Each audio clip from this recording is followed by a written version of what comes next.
start thinking about weather events or lunar events or things like that that affect deer movement, let's start with the foundation of how often is a deer going to move, period, and what those motivations are. So first of all, think that a deer's a ruminant, number one, just like a cow. And so it has a strategy of being able to eat very quickly. It really forgoes even much of the chewing. So it's going to grab that forage, put it in its mouth and swallow it, and it'll be stored in the rumen.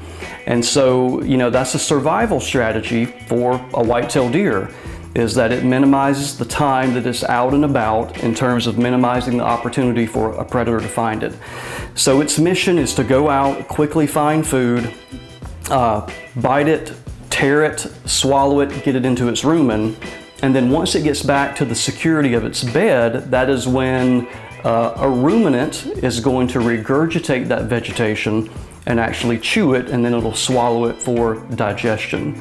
That's going to happen twice a day, at least twice a day. And so when you start getting 6 hours, 8 hours after a feeding bout, a deer's getting hungry, just like we get hungry. And so it's going to get up, move around, and find food. So you got to start thinking about that every single day, except for some really rare and strange event like a flood, a tornado, a hurricane, blizzard, something like that, a deer is going to get up and move around and feed.